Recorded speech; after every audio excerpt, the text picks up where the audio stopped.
I've booked us spa sessions today, a haircut after, all in preparation for tomorrow's party. Party? After years away from her life as Princess of North America's second largest pack, Marcy wondered why she'd been summoned so suddenly. I'm not sure if you remember me. I'm Nora, Beta Raymond's daughter. Of course I remember you. What are you wearing to the party tonight? Marcy was confused. What were her parents hiding?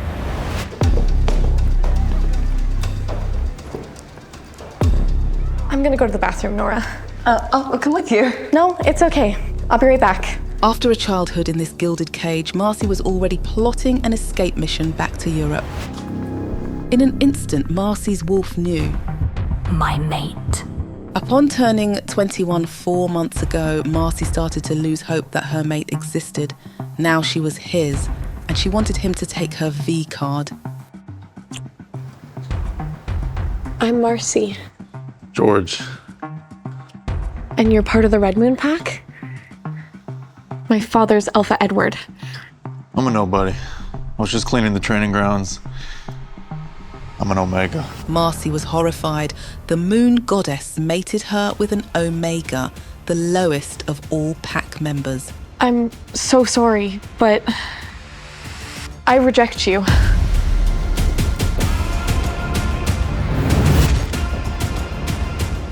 Alpha Damon of the Dark Howlers Pack will be visiting tomorrow.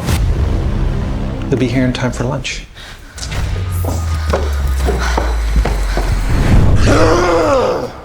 I'm not a puppet, Elder Parker! No desperate pride or damn prophecy will change that! As Alpha of the Dark Howlers, North America's largest wolf pack, Damon is under pressure to find a mate. Unfortunately, he doesn't want one. But Elder Parker has a plan up his sleeve that will secure him power. Alpha Damon, your status does not render you above taking a mate. The Princess of the Red Moon Pack would serve as the perfect alliance. Enraged, Alpha Damon deleted the email from Elder Parker. Give up already! Damon's vices were vast. Among the worst were his escapist tendencies. Like last night, when he ditched Elder Parker for an attractive she-wolf. Sex was never Damon's issue. It was connecting with women on a deeper level that struck him as dangerous.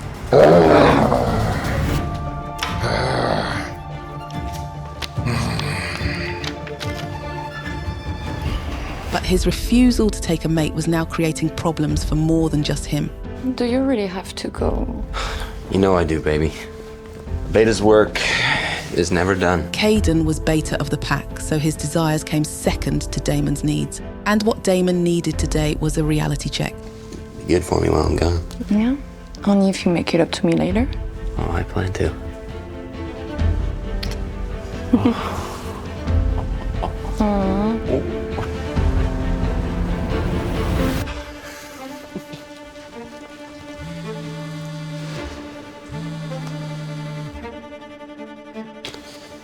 Elder Parker?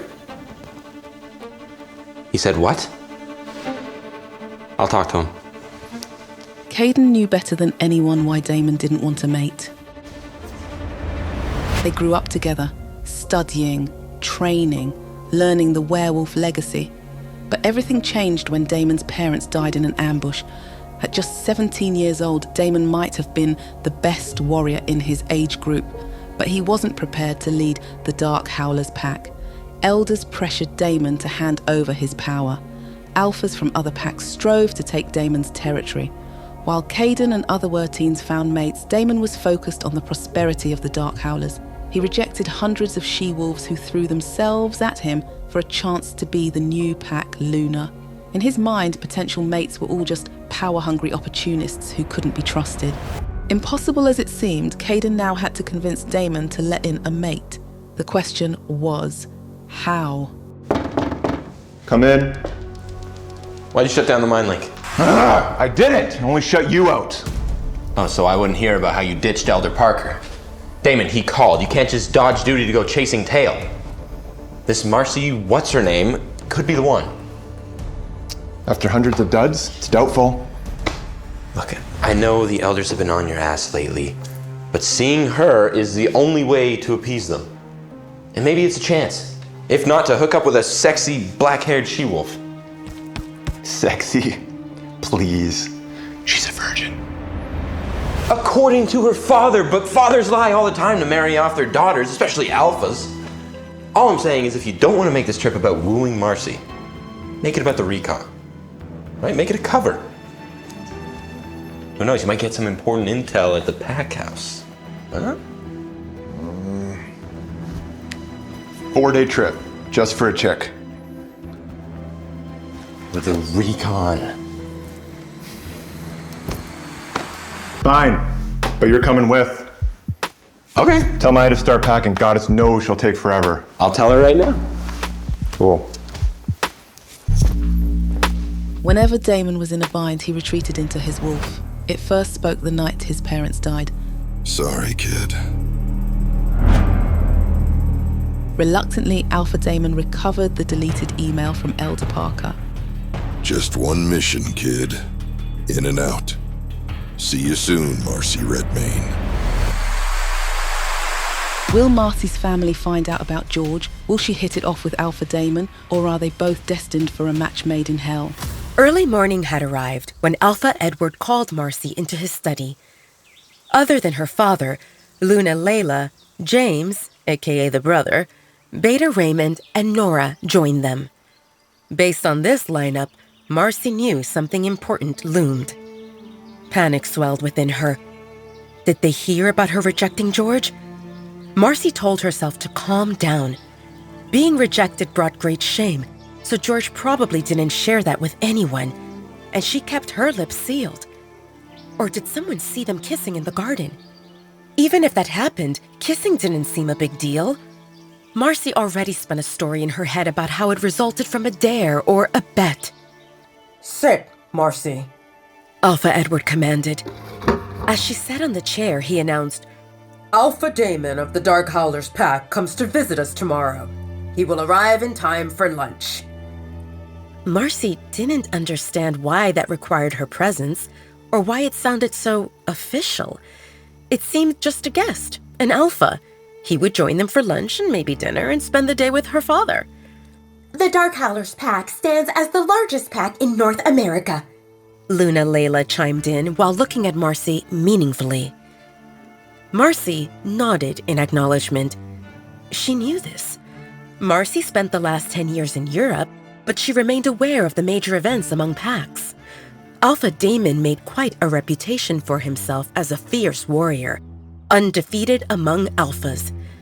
Other alphas admired him, feared him, and despised him at the same time, because Alpha Damon got his position very young, and he didn't take anyone's nonsense. The word spread that Alpha Damon had a nasty temper. Marcy guessed that her father hated Alpha Damon. Nothing personal, but because of the Dark Howlers pack, the Red Moon pack ranked second, and her father hated being second. Sprinkling salt to his wounded ego, Alpha Damon stood half of her father's age, so that added to it. Marcy wondered why her father smiled, and his next few words answered Marcy's silent question. He comes to meet you and discuss with me the deal for you to become his Luna.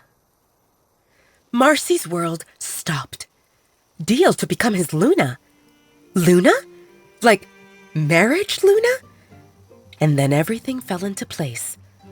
All the classes and training she took. Her parents let her pick whatever she wanted as long as she took etiquette lessons, as well as various classes related to house and budget management. It all pointed to the possibility of her parents grooming Marcy to be the lady of the house. A big house. Probably a Luna.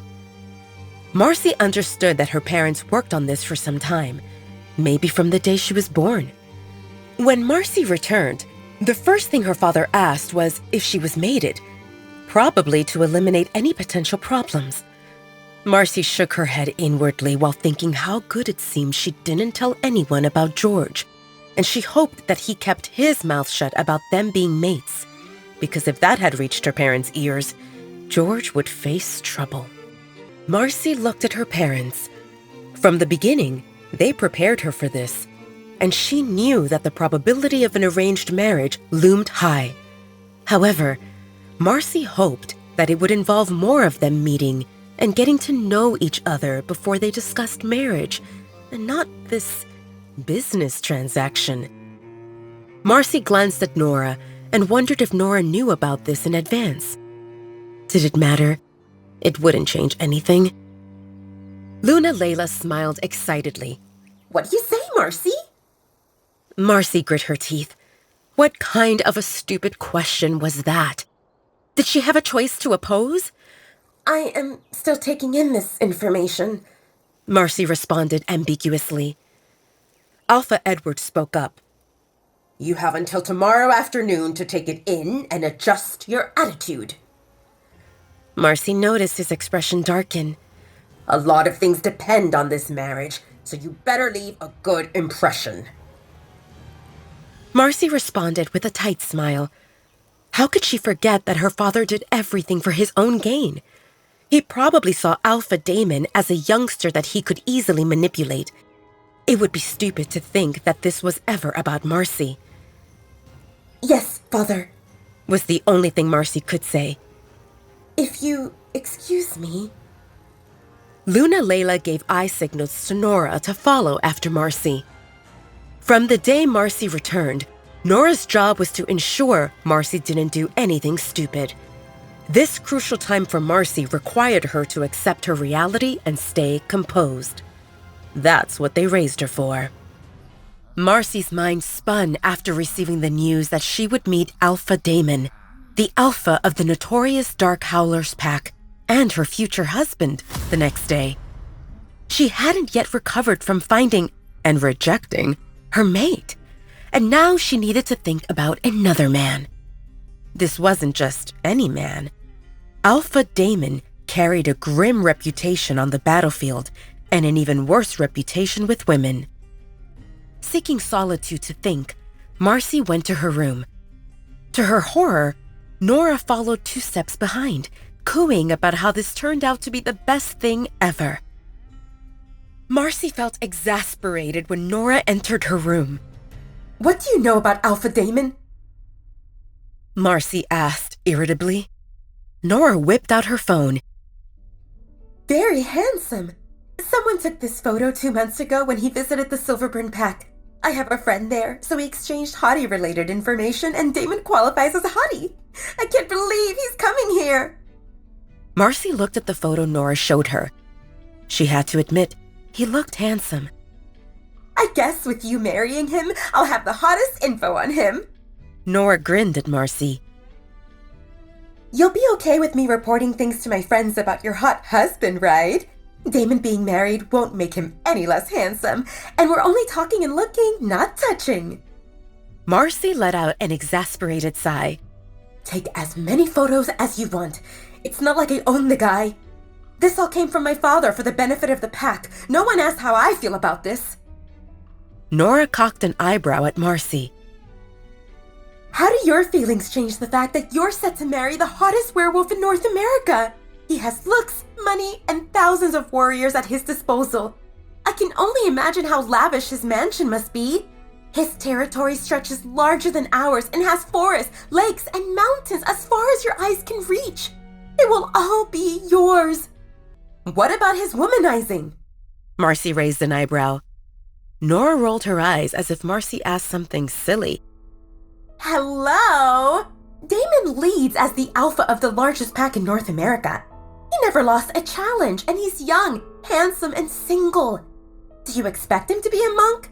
Women throw themselves at him. If he says a word, an endless line of beauties will form and wait for him to claim them. Marcy groaned. I don't mean hookups. Didn't you hear about numerous women offering themselves as brides and Alpha Damon rejecting them? Nora shrugged. 1 or 100. Why does that matter? Do you put yourself on the same level as them? You're beautiful, well-educated, and your father leads as the alpha of the Red Moon Pack. Even if Alpha Damon doesn't fall for you right away, as long as he doesn't reject you, you'll get your chance to seduce him. Marcy agreed with this assessment. She possessed all the qualities Nora mentioned and more. She hadn't met a guy who refused her. No matter how many layers Alpha Damon had around him, Marcy felt confident that she could win him over. At the mention of rejection, Marcy remembered George, the Greek god who gave her a few minutes of bliss before the harsh truth plunged her into agony. Did Damon have a mate or someone he preferred? Marcy felt confident that a guy like Damon probably had several women at home willing to please him. What if he had a harem? Do you know if Alpha Damon found his mate? Maybe he did, and things didn't work out, Nora mused. But you should focus on the fact that he's available. After you complete the mating ceremony, it won't matter if his mate exists out there, because the bond between the two of you will form and overshadow any others. You'll become the Luna of the most powerful pack, and he'll adore you. Marcy pursed her lips while thinking about Nora's words. Luna, Marcy. Luna of the most powerful pack in North America. It didn't sound bad. The fact that Alpha Damon looked young and good-looking added a bonus. Only a fool would pass such an opportunity. Marcy told herself that no matter what mate the moon goddess set for her, she could choose her mate. If they completed the mating process, any other bond would disappear, including this longing Marcy felt for George. Marcy put her hand over her chest. She rejected him. Why did she still feel restless whenever she thought of him? Are you okay? Nora looked at Marcy with concern in her eyes. Yes. Marcy quickly plastered a smile on her face. Tomorrow's a big day. Help me pick what to wear. Unfortunately, I didn't pack some of my favorite dresses, and we might need to go shopping. Nora squealed at the possibility of shopping, her favorite pastime. While Marcy and Nora went through Marcy's closet, at the Dark Howler's pack, Damon was exiting the pack house. Just like every time he left for longer than one day, he stopped and observed the 3-story-high majestic building. The first floor contained common rooms, where pack members gathered and entertained guests. The second floor housed offices, guest bedrooms, and Beta's quarters. The third floor remained reserved for Alpha and his family. Damon remembered the time when the pack house buzzed with life. When he lived as a child, it always buzzed with activity. His mother, Luna Violet, knew how to attract people. She exuded kindness, with the warmest smile under the moon, and everyone loved her. Now, just a handful of them stayed in this huge mansion. Regular pack members had their own dwellings in the area, and they came to the pack house only when they had business or when Alpha hosted an event, which didn't happen very often. It felt quiet. Damon turned to the car where Caden and Maya waited for him. The time came to head to the Red Moon Pack and meet Marcy, the next candidate for his Luna. Cheer up, Caden shouted from the car at Damon. You look like you're going to a funeral, and not to get laid. The mental image of a fine woman like Marcy spreading her legs for you should make you happy. Maya slapped Caden over her shoulder. What? Caden tried to sound innocent. Maya rolled her eyes at him. Why can't you pick your words a bit better? Maya scolded him. Caden smirked. Since when do you mind when I talk dirty? It's fine when it's only the two of us, Maya whispered. Caden chuckled before pulling her closer to give her a smacking kiss on the lips. Damon observed their lovers' banter, and it made him feel even more unenthusiastic about the upcoming trip. It would be a long drive, and he would be forced to watch the PDA between those two lovebirds. Wait! A breathy female voice called from the hallway, and a second later, a middle-aged, red-headed woman appeared at the main door with food containers in her hands. This is food for the road. I don't want you kids to go hungry. Damon stifled a laugh and shook his head. For her, they would always be kids. Damon accepted food containers without complaining. Thank you, Steph. Stephanie took care of the pack house, handling tasks that usually fell to a Luna, and Damon often joked that he would marry her. The Luna of the pack took care of the pack house, and she ensured that the pack members stayed happy, while Alpha handled security and made sure everything ran smoothly within the pack and with their external relationships, allies, and enemies. To explain Alpha and Luna roles in simple language, Alpha took care of the needs, while Luna took care of the wants. And only when Alpha and Luna worked in harmony could the pack grow and prosper. Damon didn't have a Luna, so those duties split between Stephanie and Maya, with Stephanie focusing on the pack house while Maya kept an eye on the pack members. Stephanie had been Damon's mother's best friend, and her mate served as the beta of the Dark Howlers pack when Damon's father, Alpha Jacob, led as the Alpha. Stephanie's mate died with Damon's parents. Stephanie had a daughter, Lisa, who turned 8 years old at that time, and Damon treated Lisa like his baby sister. With the demise of Alpha and Luna of the Black Howlers pack, the situation became unstable, and Stephanie couldn't leave Damon on his own. So she decided to send her daughter to her sister for safety reasons. It took about 2 years for Peace to return to the Black Howlers pack, and by then Lisa adapted to life with her aunt and uncle, and they decided that she would stay there. Lisa still visited occasionally, mostly during summer break and on holidays. For the last decade, Stephanie treated Damon as her child, and everyone in the pack loved and respected her. Stephanie watched as Caden started the car. Drive safely. The trio would save a lot of time if they went with a helicopter or a plane, but werewolves like to feel the ground beneath them and won't fly unless it's absolutely necessary. Be back in 3 days, Stephanie added meaningfully. Caden paused, thinking about his and Damon's schedule. There was nothing that would require their presence for at least 1 week. Any work that was pending could be done via phone, email, or video chat. What's in 3 days? Stephanie made an unhappy face. Casey is coming. Caden stifled a laugh and Maya grimaced. What? Why? Damon looked dejected. Stephanie narrowed her eyes at him. You should ask her and not me. Casey wanted to come today, but I told her that you will be out for a few days on business. And then she changed her tune to how she will go to New York for 3 days and come here after that. Make sure you are back by then. I don't want to entertain girls who think they are my Luna. Damon nodded obediently. I will keep you informed of our schedule.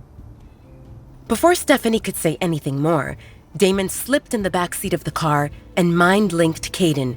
Drive. Now! See you in a few days, Steph! Caden shouted through the open window as they drove away. Not a few! 3! Did you hear me? Stephanie shouted after them and shook her head helplessly. Kids. Back in the car, Caden turned to Damon teasingly. Man, you should tidy up your loose ends. Damon groaned in frustration. If not for Caden setting him up with that blasted date, Damon wouldn't even know who Casey was. Casey was one of the bride candidates. About 3 years ago, Damon went to meet her, and they met. Intimately. Damon didn't know it was her first time, not that it would make any difference. Damon deflowered many girls, she-wolves and humans alike. But after Casey, he made a rule to stay away from virgins. Casey was a spoiled young lady, the daughter of Alpha Richard, and Damon wondered if she had marbles instead of a brain. Damon had rejected her many times, but she refused to accept it. She walked around telling people that they were planning her Luna ceremony. He shook his head to himself. The woman was delusional. Since their one night together, Casey showed up at the Dark Howlers pack occasionally, demanding that Damon marry her because she gave him her first time. Damon would probably imprison her or maybe make her disappear if that wouldn't risk a war with the Steelbite pack. The Steelbite pack, on its own, was not a problem. It was one of the smaller packs in the Southeast. But Alpha Richard had many connections, even among the elders, and Damon didn't want to give them more reason to target him. To Damon, Casey was a temporary nuisance, and like many she-wolves who were throwing themselves at him, Damon could tune her out. Casey came about once a month, spent 2 to 3 days making a ruckus, and when she got tired, she left. As much as Damon could ignore Casey and block her attempts to crawl onto his lap or sneak into his bedroom at night, Stephanie felt like snapping Casey's neck whenever she heard Casey saying how she was the Luna. For Stephanie, there was only one Luna of the Dark Howlers pack, and she perished 10 years ago. How Stephanie saw it, every time Casey shouted she was Luna and tried to act like one, Casey was tarnishing the image of Damon's mother, the late Luna Violet. Stephanie was aware that one day Damon would find his Luna, and Stephanie hoped that the girl would be at least half as good as her deceased best friend. Casey was not good enough to clean Luna Violet's shoes, which were sitting boxed up for the last decade, and taking Luna Violet's position was out of the question. Damon exhaled sharply, releasing his tension together with last thoughts about Casey. With any luck, she wouldn't come, and he wouldn't need to deal with all that drama. Women like Casey enforced Damon's conviction that having a woman in life only brought trouble. He already had so much to deal with: managing the pack, balancing relationships with other packs, alliances, deals, concealed enmity, and all those damned elders who tried to manipulate him.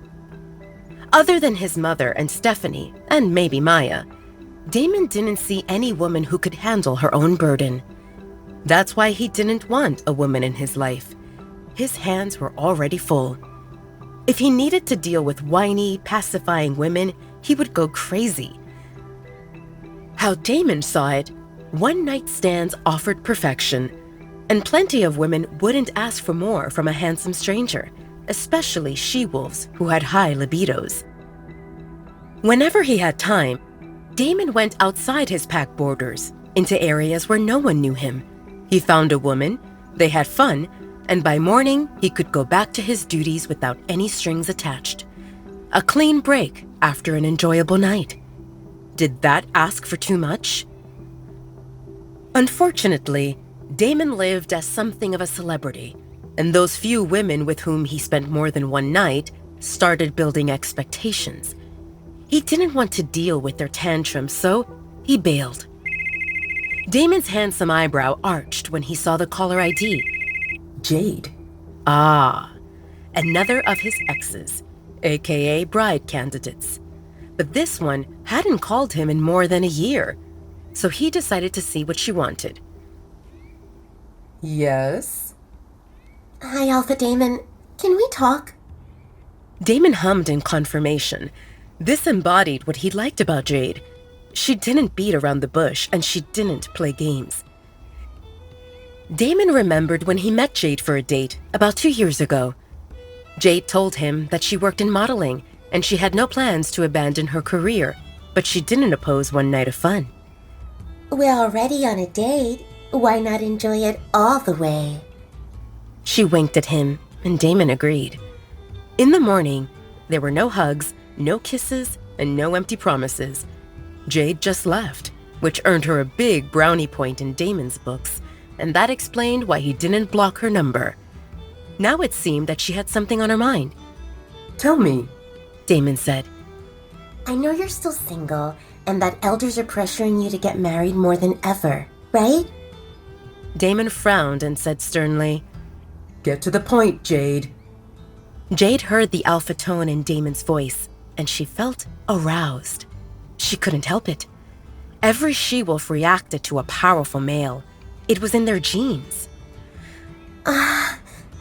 My father is nagging me to quit my job and find a husband and all the other stuff I don't want to do, so I thought of you. Damon looked confused. Explain. We can help each other. I'll stay at your place for a few days. We'll go out, take some photos, and make it look like we're in a serious relationship. That should pacify my father and the elders for some time. I can go back to my runway while you do whatever you do. When they start bugging us again, we'll repeat the process. What do you say? You wanna be my fake girlfriend? Damon chuckled to himself. Part of him thought that she presented a good idea. Fake? Real? Those are just labels, right? We already shagged each other's brains out, so other than marking, we went as far as possible. This is something that could benefit both of us. If you want, we can sign a contract. I'll appreciate it if you don't meddle in my career and don't touch my money. After a brief pause, Jade continued with urgency. I need to go. The show starts in 5 minutes and I'm the first model. Think about it and let me know. If you have any conditions, I'm open for negotiations. The call ended abruptly. Damon stared at his phone in surprise. Maya spoke with amusement in her voice. So, will Jade be your pretend girlfriend? I hope not. Caden sounded serious. Damon, remember once they get in, it's a headache to kick them out. What if she wants more than pretending? And before you say how Jade is cool, let me remind you that she's crafty and ambitious. If she weren't, she wouldn't be such a successful model despite her father's objections. Damon exhaled sharply as he agreed with Caden. All the irritation he left behind returned again. Women only brought trouble. Why couldn't they leave him alone? Meanwhile, at the Red Moon Pack, Anna carried a stack of plates into the kitchen. Out of my way! She spat angrily. Talia quickly stepped to the side, not wanting to attract attention. She never understood why Anna or other Omegas treated her like trash. She belonged to the same rank as they did. The only difference between them and Talia lay in their family situations. Talia lived as an orphan, while the others had families. No one stood up for her, and in the werewolf world, one won by strength or numbers. Unfortunately, Talia possessed neither, so she needed to submit or risk another beating.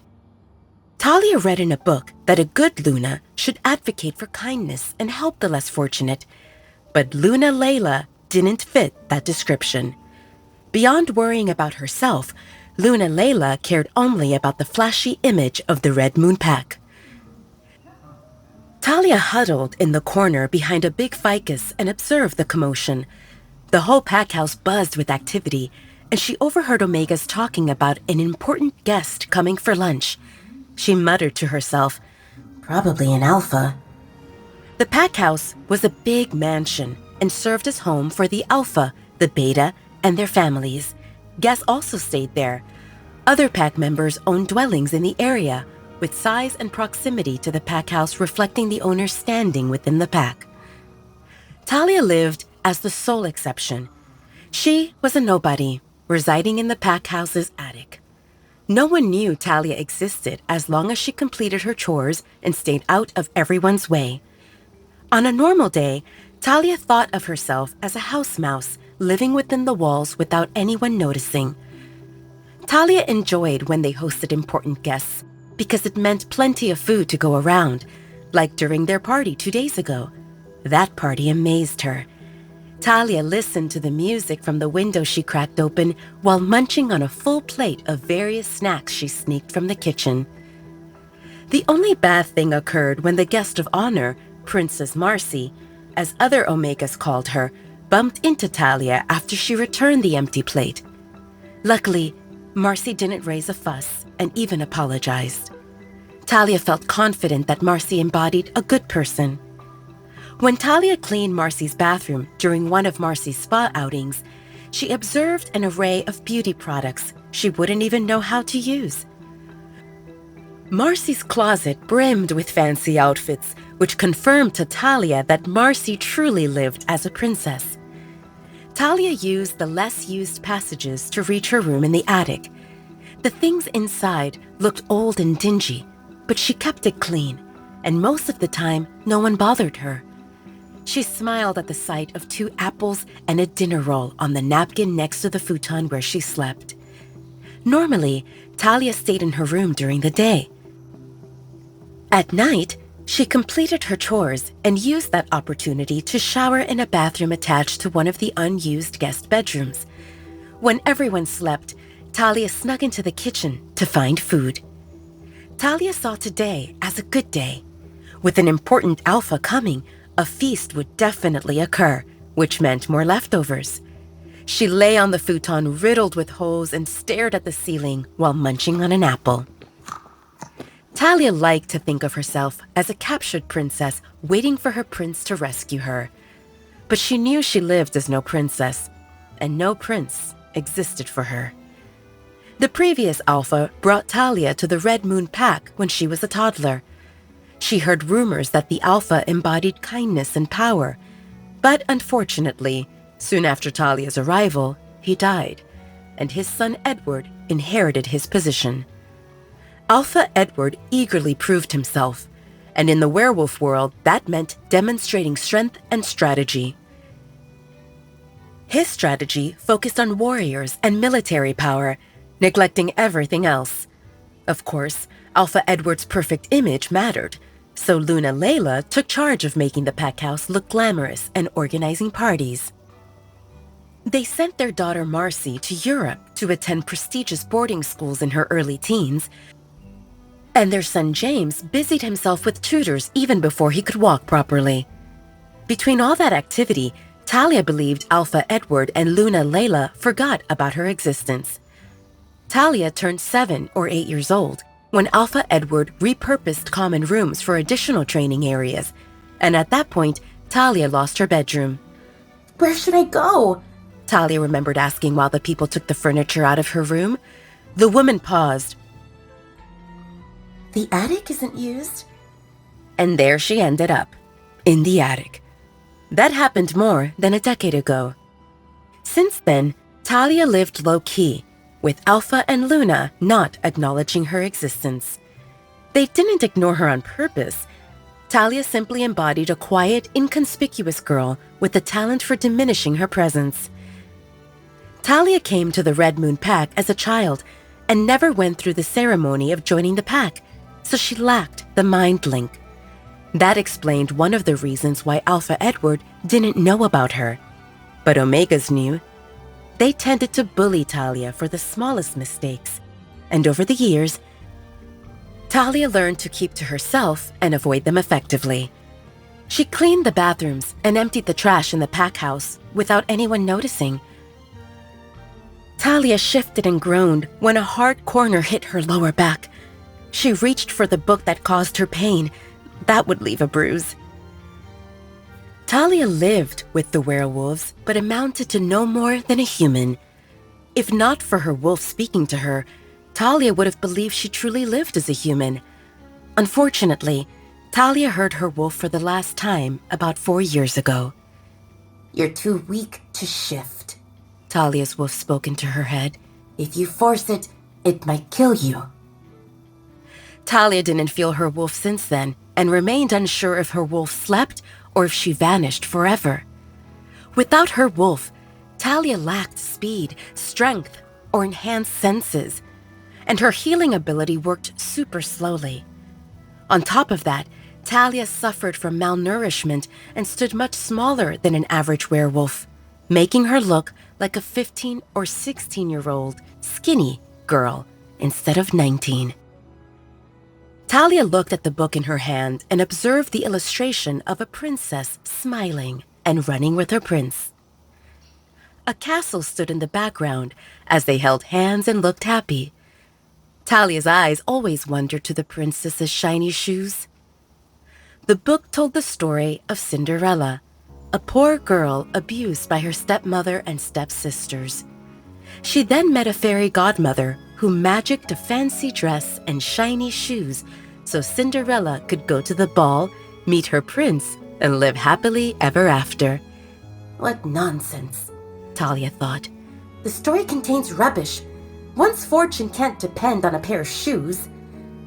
Talia still cracked a smile. This book reminded Talia of Olivia, the only member of the Red Moon Pack who treated her as a person. Olivia left the pack about 1 year ago, and Talia missed her dearly. Every night, Talia hugged that book to sleep, remembering Olivia. Olivia lived 2 years older than Talia, and her father, Dr. Scott, worked as the pack doctor.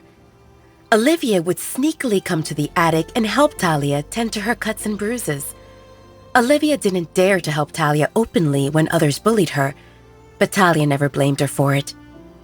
Olivia taught Talia a lot about plants. which ones helped with swelling, which reduced pain, and so on. When Olivia noticed that Talia read slowly, she gave Talia the book about Cinderella. Practice reading daily.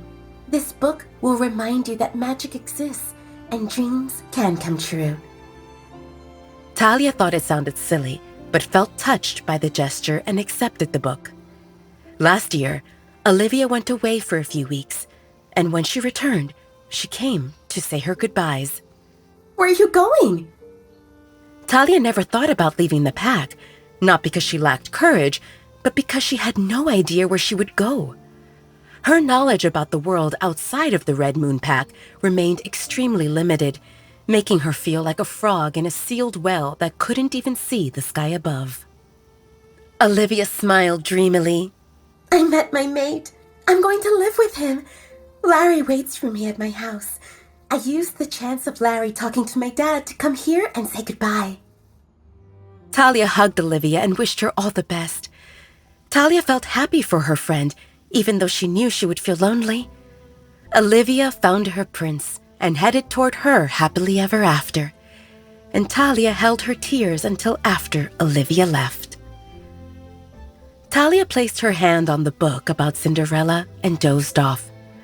Her duties started in the evening when everyone slept, so she could rest. By then, the guests would arrive, and all the buzz would end. Talia smiled at the thought of all the leftovers she would find in the kitchen. Damon, Caden, and Maya arrived at the Red Moon Pack late in the morning. Luna Layla apologized for her husband's absence. He joined the scouts who picked up suspicious movements on the eastern border of our territory before dawn. Alpha Edward, being a hands-on leader, wanted to personally ensure our safety. Luna Layla welcomed them warmly, personally showing them to their second-floor rooms. Wow, this place looks glitzy. Maya shared her thoughts with Damon and Caden through their mind link. Caden nodded in agreement. You can say that again. None of the three commented on the 2 lines of Omegas who bowed to greet them in front of the pack house. White marble covered the entry hallway floor, with matching tall columns reaching the 3-story high ceiling.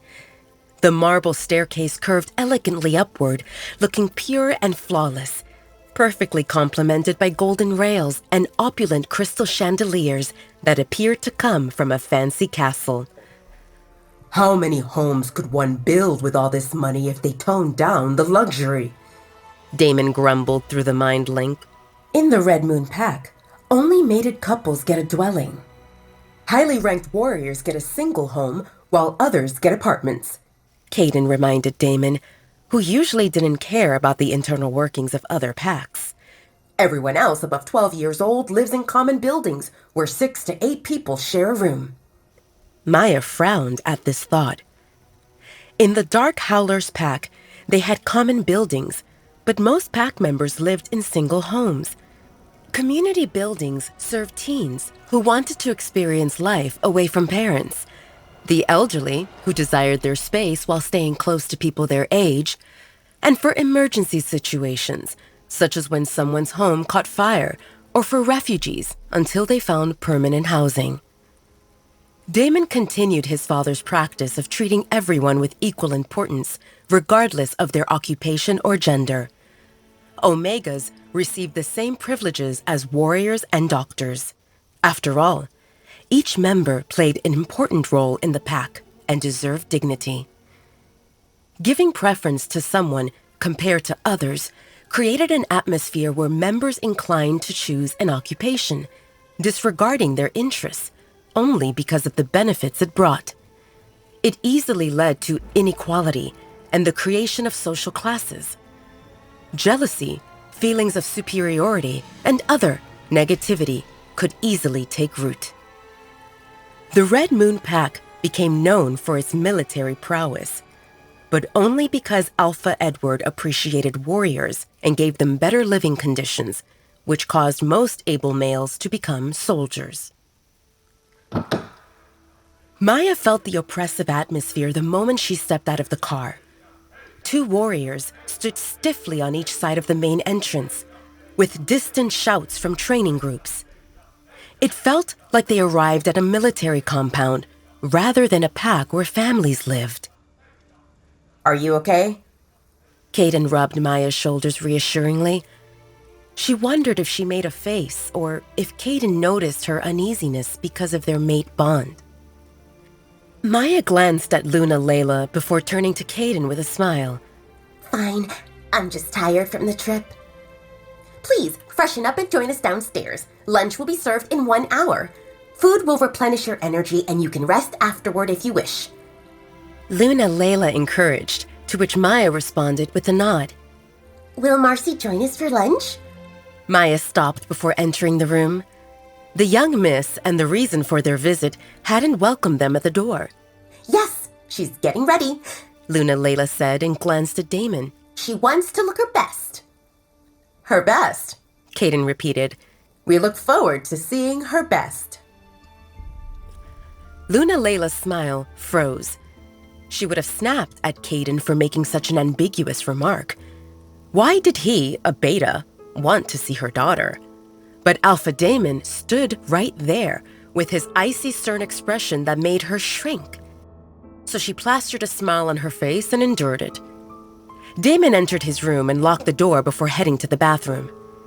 Since entering the Red Moon Pack territory, Damon felt uneasy, like an omen of unpleasant things to come.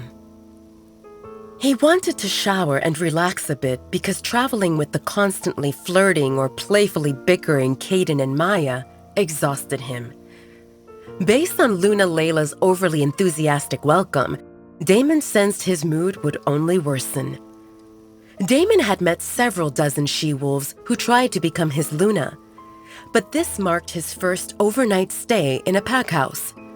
Normally, he would meet the woman and her parents, take her out for dinner or to a nightclub before they ended up rolling in the sheets in a hotel room.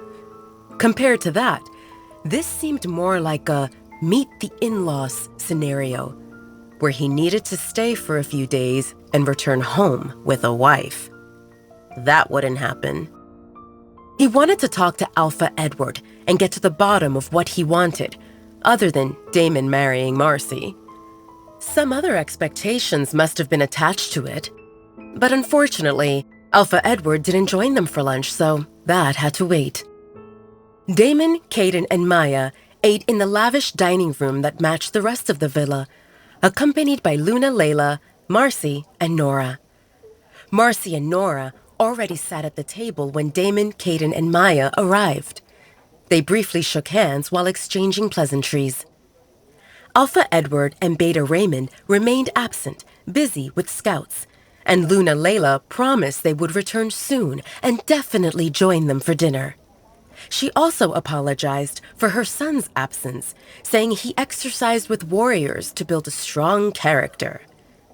During their meal, Luna Layla played the role of a good hostess. Marcy chose her words carefully, striking a balance between not being mute and not overstepping her boundaries, while Nora stole glances at Damon and blushed profusely. From Nora's perspective, life couldn't get better. The man from her wet fantasies sat at the same table, eating and talking. Every movement of his lips seemed seductive. She wondered what else he could do with those lips and with the rest of his body. She had shaken hands with Damon, and his grip felt solid and warm. She wished he would grip more than just her hand. Nora glanced at Marcy and wondered if she would mind if Nora made a move on Damon. After all, Marcy didn't seem possessive of her future husband, and Nora didn't want to snatch him for herself. Just a taste would suffice. One night. After lunch, Luna Layla turned to Marcy. Marcy, why don't you show Alpha Damon the garden? Hydrangea blooms fully now, and you can use this chance to get to know each other. Marcy glanced at Damon and smiled. Are you interested? For a walk? Damon asked, and Marcy confirmed with a nod. Since your father remains busy, I need to fill in the time with something. Luna Layla's lips twitched. Why did Alpha Damon sound like he came for business with her husband instead of to meet Marcy.